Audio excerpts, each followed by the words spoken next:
Hello students, welcome to biology e-learning classes, and today we will continue with the fourth chapter of your biology, that is reproductive health. In my previous video we have already gone through the chapter, the various methods of contraception, the physical methods, the barrier methods. Today we will be starting with a new topic, that is STD, that is the sexually transmitted diseases. What are STDs? STDs are those diseases which are transmitted from one person to another person during sexual intercourse, okay, or in direct contact with other person. Okay, now these are the diseases or the infections which are transmitted through sexual intercourse, and these are collectively called STDs. Okay, they might also be called reproductive tract infection, because the main problem which is caused through these microorganisms is in the reproductive tract. Okay, few of the common STDs are gonorrhea, syphilis, genital herpes, chlamydiasis, genital warts, trichomoniasis, hepatitis B, and the most common is AIDS. Okay, now hepatitis B and HIV is also transmitted by sharing of injection, needles, surgical instruments with infected persons, mainly transfusion of blood or from infected mother to the fetus. Except genital herpes, HIV and hepatitis B are completely curable if detected earlier and treated properly. Okay, so timely detection of the STDs is very important, though the timely detection means it's very less in case of STDs. Okay, so what are the various modes of transmission? It's mainly sexual contact with the infected person, sharing of injection and needles, sharing the unsterilized surgical instruments, transfusion of blood, and except hepatitis B, genital herpes, what I already said, others are curable. Okay, what are the symptoms at the earliest age? That how will you identify? That itching, fluid discharge, slight pain, swelling in the genital region, these are all the problems of your reproductive area. Okay, now STDs might remain asymptomatic, but that means no symptoms can be shown in female and remain undetected for too long, and when detected it's too late. Okay, but in the later stage it may lead to pelvic inflammatory diseases, that is PID. Okay, abortion, stillbirth, ectopic pregnancy, infertility, or even cancer in the reproductive part. Okay, how these STDs can be prevented? They can be prevented by avoiding sex with unknown partners or multiple partners. Always condom should be used during coitus, and a qualified doctor should be consulted for any kind of problem if anybody is facing. Okay, next we will start with infertility.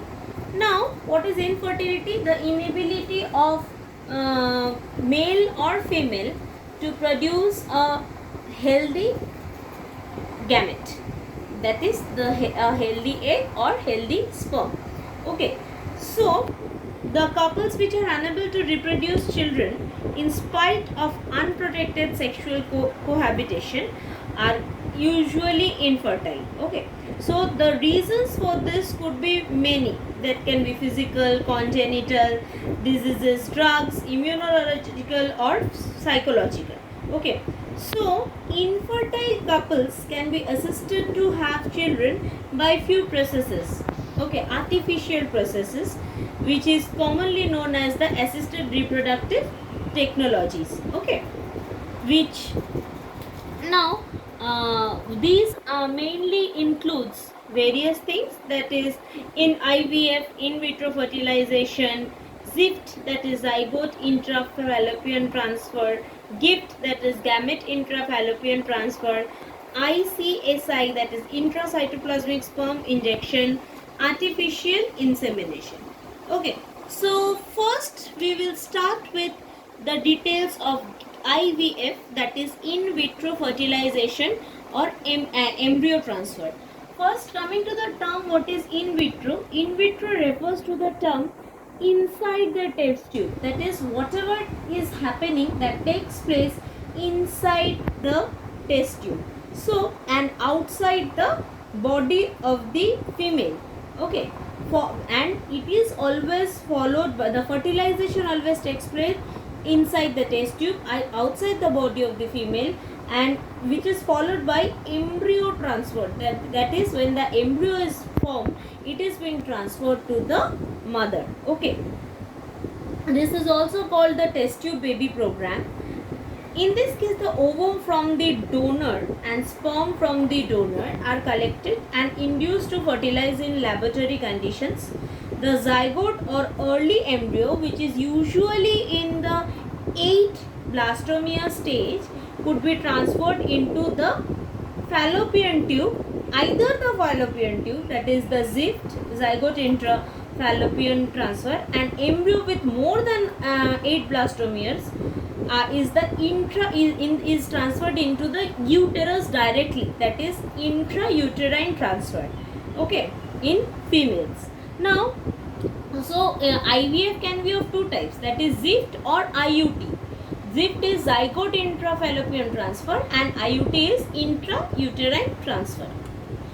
Now, this is the details of the in vitro fertilization process. Now, in the first step, we will see that a woman is being highly induced by a hormone treatment which will stimulate the egg production. It will increase the number of egg production, and then these eggs are collected directly from the women's ovary, and in the lab inside the test tube the eggs are mixed with the man's sperm so that they get fertilized, and this fertilized egg, either the egg or the embryo, are placed in incubator for 48 hours. Incubator actually provides an appropriate condition for the zygote formed after fertilization. It provides an appropriate condition to grow, okay, to divide, the cells to divide, and sorry, not the zygote form, the embryo form. Okay, and then the embryos are implanted in the women's uterus or frozen for future implanting. What is the main importance of this process? That is, it is a boon to the infertile mother, and men with low sperm count, which is also called oligospermia, they can also have children. Okay, and the embryos can be further stored, that is in liquid nitrogen, and used future. Okay, so today up to this. In my next video we will continue with the rest of the chapter. Thank you.